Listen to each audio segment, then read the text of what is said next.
Welcome back, players and collectors, to my channel, Ren's Collectibles.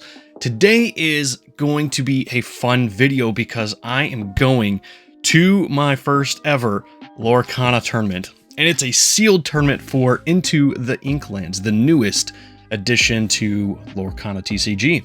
So, as all you guys know already, I'm sure. But I'm very excited about this because I've not done Lorcana play yet. I have not done League play, nothing like that. The league around me in my LGS is still growing. It's still relatively small, so we're going to go and see what it's all about and get some games in and see what we could do.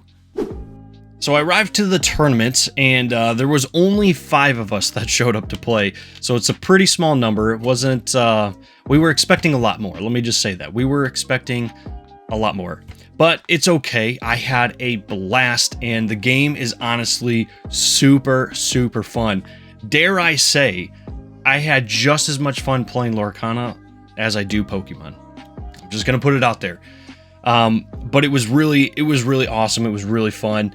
So we got in there, and I go and register. I'd already pre-registered, but I go give them my name and all that. And as I'm looking around waiting to go get in there and get the tournament started, since I arrived a little early, I noticed they had a bunch of Lorcana stuff already on a table, ready for people to come in, pick up. It had some of the troves, the starter gift sets, starter decks, sleeves, deck boxes, and I think there was a couple play mats as well. And you guys know, and if you don't know, if you're new to the channel, first of all, welcome. I am a huge Robin Hood fan. That has always been my favorite Disney character throughout all of time of Disney. It's always been my favorite character. So I had to pick up a package of these Robin Hood Lorcana sleeves here. I had to do it. So our deck is going to be swagged out in some Robin Hood sleeves. And it didn't take people there very long to realize that I loved Robin Hood. So we get set up, we get to the table as round 1 is getting ready to start. All the people are filtering in and all that, and I whip this bad boy out right here. As you guys can see, this is my Fantasia DVD, or not DVD, VHS, as you can see right down here, VHS. I still have the $1 sticker on there I need to take off when I went to my local thrift shop to find these. But what you may not know is that when you open it up, it is a deck box. So I have a nice VHS deck box with my deck, all my dice, my 3D printed tokens. Got a can't ready, got a can't challenge, and there's one for can't quest in here somewhere. It might be at the bottom. I don't know. But there's one right there. There you go. So I had all these tokens printed, and I'm like, you know what? We're gonna go bling out. We're gonna have fun.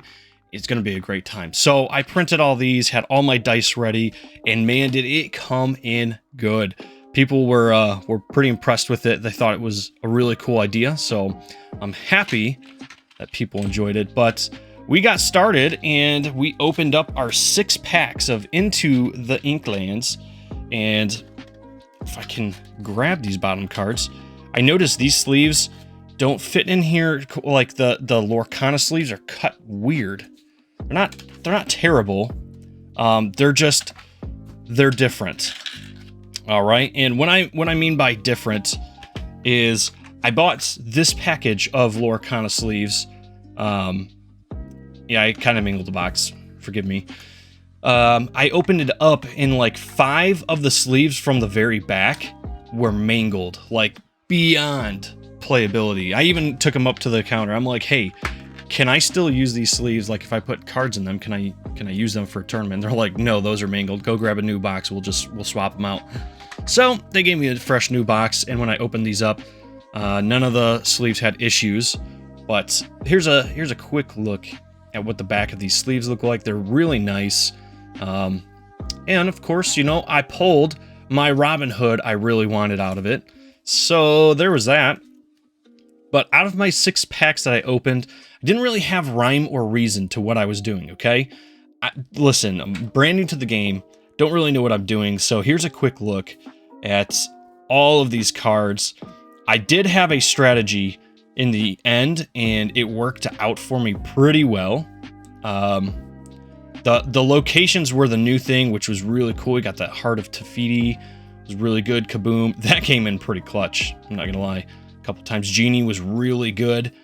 I never got a chance to play Along Came Zeus. I thought that would have been a good one to use, but McDuck Manor was star of the show alongside Kita, my first legendary out of Into the Inklands. And I'm going to be honest, I'm pretty sure I pulled 2 legendaries out of all 6 of my packs, which was crazy because I don't think anybody else pulled any at all. Let me see, because this was the extra stack. This is all the bulk from those cards. And listen, I didn't sleeve anything up either. I know people probably watching this going to cringe as soon as they see it. I did not sleeve these up just because we were in, tournament mode. I wasn't trying to sleeve everything up. Pretty sure I had another one. Maybe I didn't. Oh, you know what? This isn't... I think I put them in here. Yeah, I put my extra cards in here. So that stack there, I think, was a gift from a player, somebody who's been playing. Is that one? Yeah, that's one right there. I got a foil Hydra. Which, looking back, I probably should have played that. But, yeah, not bad. I mean, for just opening 6 packs, like, we got some good stuff. A bunch of locations. But, at the end of the day, it was Kita, along with... I think I had 3 McDuck Manors in play. It's stuff like Nottingham and Forbidden location, the Forbidden Mountain. So these locations, you play them for the cost up here. So 4, you put this down in between your opponent's turn coming back to you. You get 2 lore. What my whole strategy was, because I didn't really know how else to strategize, and again, it worked out in my favor pretty well. I would just play a bunch of locations, and my opponent would build up a pretty good board state, but, I'm gaining 4 lore every turn. I had a couple characters out. I think I had, most of the time I had Louis, if I could get Louis out. I had Genie. I think I had Scroop. And maybe a couple others like Iago, some smaller ones. So I was gaining 6 or 7 lore a turn. And these guys are like, we got to stop this, but we don't know how. So they're attacking all of my locations. I'd get to about 12, 13 lore, and then boom, slap down Kita. They can't attack anything for a turn because almost everybody's challenging power is 3 or less. So it pretty much negated everything everybody had in play, and then I would just passively get, 6, 7 lore the next turn and win the game and steal it.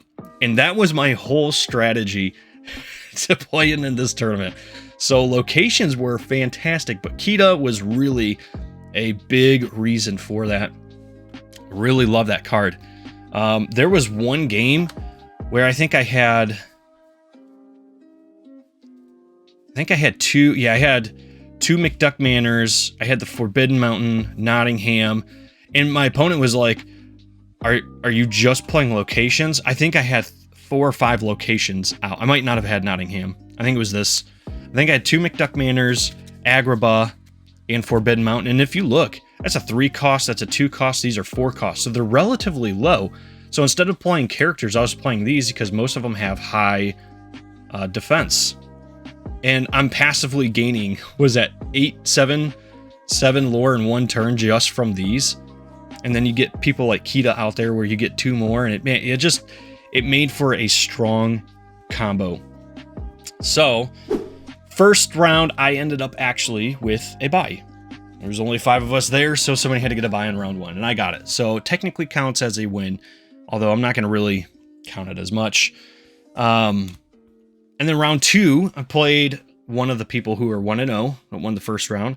Man, we had some intense games, but the location lock was what really got him. He was battling hard. He was trying to strategize on taking out my locations and my characters, but the locations are such low cost. I could slap him out there and it would eat up at least 2 of his characters if you want to take him out. So he was either trying to take my stuff out so I don't have lore, or he has to quest himself for lore, but let me get my lore as well.